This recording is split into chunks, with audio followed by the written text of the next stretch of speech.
Here we are, folks, the final episode of Season 1 of Dungeon Meshi, and they're bringing back all the greatest hits for the finale. That includes episode direction from Kodai Nakano, who, as I've mentioned before, has had a hand in many of the best episodes, storyboards from Nobutoshi Ogura, the industry veteran who seemingly came back to storyboarding after a 5-year absence just for this series, and whose creative touch is almost always recognizable and elevates the source material, and lots of moments where many key animators who have defined the series and who I've pointed out in past episodes are able to go nuts and lean into their individual strengths. And with the usual religious devotion to the essence of the source material combined with a little bit of that signature trigger flair sprinkled in tastefully on top, and a couple small anime original scenes right at the end that take what would have been an okay but not great end to the season and turn it into a great one. If you were to ask for an episode that embodies the very essence of this series, this would be it. So let's break down the animation and storytelling while comparing it a little bit to the source material along the way to see what creative changes have been made. This episode adapts chapters 51 and 52, and we pick up right where we left off at the end of last episode, the gang still playing dress up as each other, and while mangaka Ryoko Kui uses these shoujo manga sparkly flower flourishes only for emphasis in moments that focus on elf senshi, hilariously the animators commit even harder to the bit and have the flowers just follow him around everywhere he goes. It reminds me of the label on the dragon meat following it as it got reabsorbed into Fallen's horrific transformation. I also like the little detail that Marcel's staff is looking kinda wily and overgrown now, possibly a reflection of her psyche, which is now even more riddled with anxiety than she already was, relatable, or just that she physically can't control it as well in this body. Last time I noted that Laios doesn't have a beard after being turned into a dwarf, and countless people replied that as a 26-year-old he would still be a kid in dwarf years. But ha! Don't y'all feel goofy now? Because their ages seem to have been converted to the equivalent age of the race they've been swapped with, as Laios looks about 60 to Senshi. If the ages were absolute, Marcel would have turned into a frail old hag anyway. Don't ever question me again!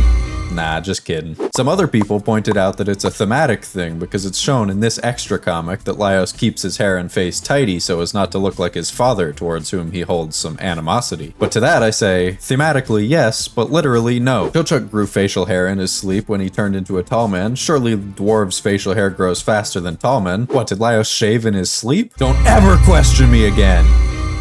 Nah, I'm just joshing ya.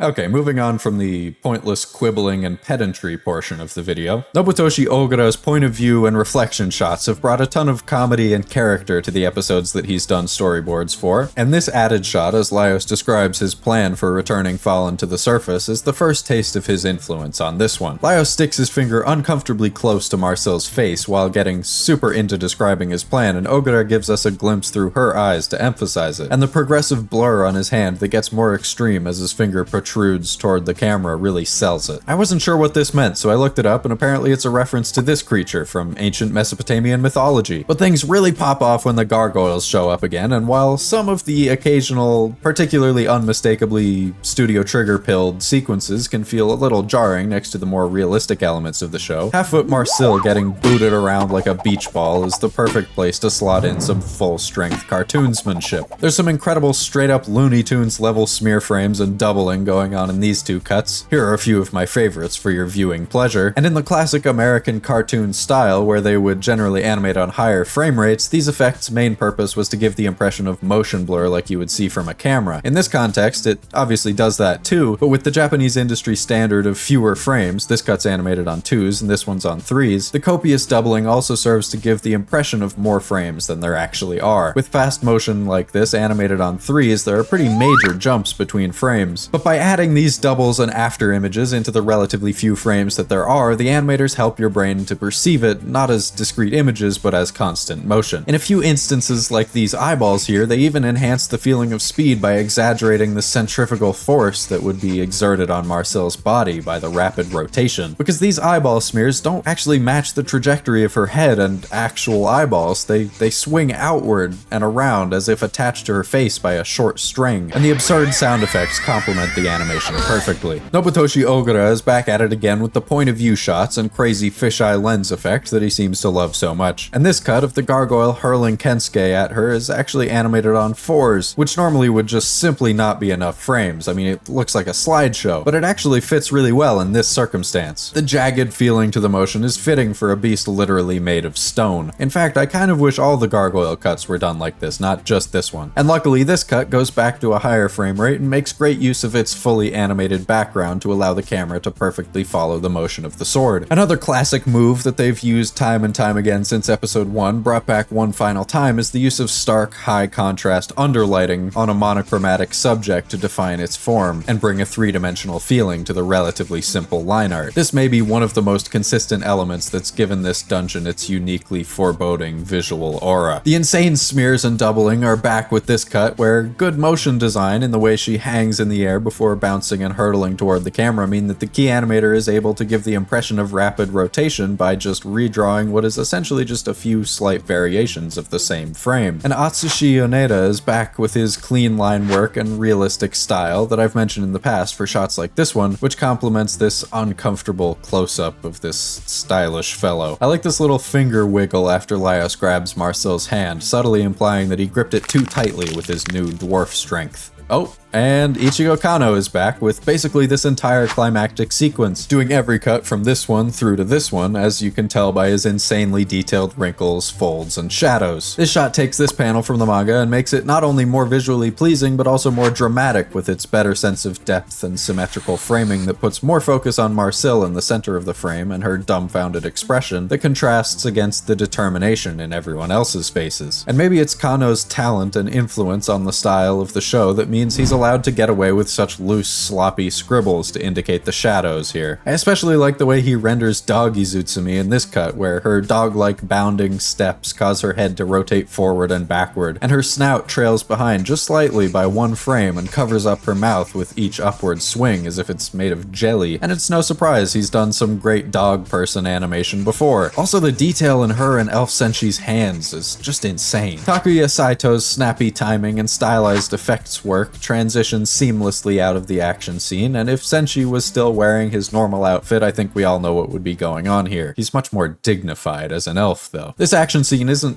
particularly important as just the close to one of many isolated episodic adventures that don't have a whole lot to do with the overarching plot. Hell, they're battling an enemy that they specifically point out is something that they've all seen before and used to be all over the place. But pulling out all the stops in the animation of it, they managed to make it feel important enough to at least come close to belonging in this season finale. There's also no indication in the manga that this statue is intentionally inching its way toward Laios here, but it's a hilarious touch. I guess that gargoyle was just particularly spiteful. As always, even for something that's just straight up magic like the Changelings, of course Kui has thought through the evolutionary mechanism and implications for the greater ecosystem. This shot is arguably a callback to what is probably Ogura's most memorable storyboard, the final shot from episode 11. And while this is a much more lighthearted situation, it still evokes that dark, uneasy atmosphere that permeates this entire goofy adventure. Another subtle touch that ties what is otherwise just a simple episodic adventure back to the overarching themes of the show to make it a little more appropriate for the season finale. Puppy. Here's a little detail I missed from the manga, the scar on Laios' leg from when he got it chomped off and reattached. Senshi's hair is still side-parted from when he was an elf when he wakes up. Of course, we gotta have the obligatory diagonal elevator trolley tram thingy. After that big action sequence, it's important to allow a moment of rest and reflection before re-engaging with the story and the dungeon on a new level, both literally and figuratively. And how fitting that the new goal is to eat the red dragon once again, but this time to eat all of it. And the crew has done an incredible job of making this feel like a completely different atmosphere than what came before. But it's the sheer silence of the scene that makes it feel so important. This is the kind of moment of rest that your mind needs to process things, and throughout this chapter, Ryoko Kui keeps coming back to these repeated sets of 3 quiet panels. Again, and again, and again. Often slight variations on the same panel that let you just sit with it for a moment.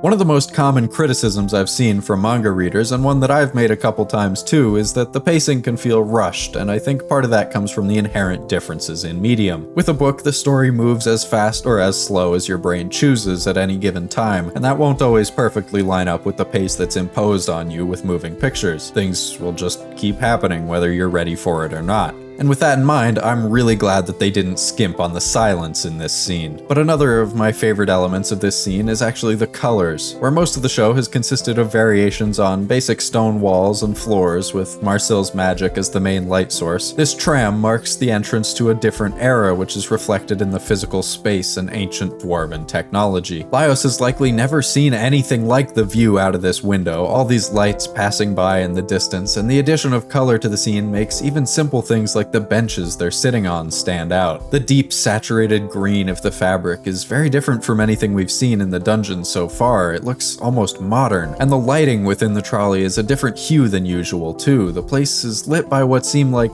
electric halogen lamps, and there's a warmth to the atmosphere that feels very comforting. There's a certain realism to this scene that contrasts with the absurd cartoonishness of the first half, and there's a lot of emphasis on these pensive close-up shots like this one of the top of Marcel's head while she listens to Laios talking about Fallen's childhood. Izutsumi begrudgingly comforts Marcel. She's not happy about it, but it shows growth in her as a character. And in one more example of this episode acting as a love letter to the high points of all the previous ones, you probably won't be surprised to learn that this series of cuts is done by key animator Haruki, the same person I highlighted last week with Senshi's highly emotional backstory scenes. And this scene has all the same strengths as that one. The realistic movements, the subtle changes in facial expressions as characters progress through a series of emotions. I love how Izutsumi goes full cat mode when Marcel hugs her, like her startled cat instincts take over her body for a second. It's like this in the manga too, but one thing Kui didn't have to consider is how to make the cat head transform back into a human face in a way that doesn't feel super weird and jarring. So her hair actually conveniently parts in the middle and lifts into a shape that sort of matches the fur pattern, then settles back into place afterwards. This close-up shot is added for the anime, and it's one of my favorites for the scene. It fits with the theme of slow, pensive close-ups, but it also serves as a visual metaphor for what Senshi is talking about. Just as he says that they'll need help and cooperation from other people if they want to eat Fallen's entire dragon half, on screen he extends a hand to share with Laios, just as the unlikely group has been collaborating this whole time. One more reflection shot, Ogura can't help himself, as Laios goes through one of a handful of crucial moments of self-reflection on his plans and his place in the dungeon, and comes out the other side with a plan of action and renewed enthusiasm for the adventure ahead. These slow, quiet moments of consideration are crucial within the story for the characters to keep track of their priorities, and from a pacing perspective, the slow, quiet nature of the scene is what makes it feel so exciting when the energy level picks back up as Laios lays out the plan. If we had gone straight from the bombastic action of the Gargoyle battle to this with straight hype all the way through, this wouldn't have felt nearly as appropriate as an end-of-season hook for Season 2. This right here is the final scene of Chapter 52, and leading up to these last few episodes, I wasn't sure if they would end it here or on the start of Chapter 53, which might have been a better cliffhanger because as it is, this moment would have been a pretty good but not great final image for the season. It certainly gives you a taste of what's to come, but it's not as if we didn't already know the Canaries would be heading down here. But one more time, series director Yoshihiro Miyajima and the team at Studio Trigger have made some small changes in their adaptation that make this episode fit its role as season finale better than it otherwise would have. And they've added two small, completely original scenes right at the end. These two scenes give us a brief glimpse of all the major players in the story, give us a bit of a hint about where things are going, with Thistle looking up towards the first floor. Ow, just let her eat the damn mushroom, she's hungry! And with one more pithy and in-character remark from each of the main group, they reinforce the main themes of the show and symbolically march downward further into the depths of the dungeon while the narrator circles back to the same monologue from episode 1. Except now, It's Eat or Be Eaten isn't just about the literal flora and fauna anymore. It's taken on new meaning and context with so many different people with different interests and ideas about what should happen to the dungeon. Despite a bit of an awkward position for this episode having to finish the Changeling bit before wrapping up the season, they've really done an incredible job of making it feel not only like a satisfying end, but also a perfect microcosm that incorporates basically every aspect that makes the show what it is. The balance between insane, cartoony action and pensive realism, the foreshadowing, ominous foreboding, ecology, Asian cuisine, eldritch horror, and self-referential humor, even carving out a spot for many of the most notable animators that we've discussed in this series to use their unique vision to do what they've done best in previous episodes. Haruki's character acting, Ichigo Kanno's action, Atsushi Yoneda's uncomfortable realism. The only one obviously missing is Kai Ikarashi, though maybe he's passed the torch on to Kanno. The culmination of 3 years of work, according to series director Yoshihiro Miyajima, this show has been filled with hints and foresight for the rest of the series and was quite successful. It sat in the top 10 most watched shows on Netflix in Japan for 4 straight weeks, the first of which it was actually at number 1, and even reached number 6 of all non-English shows on the platform globally, and secured a bunch of merch deals and collaborations. Plus, Studio Trigger don't tend to be the type to just leave a story unfinished, they're not MAPPA after all.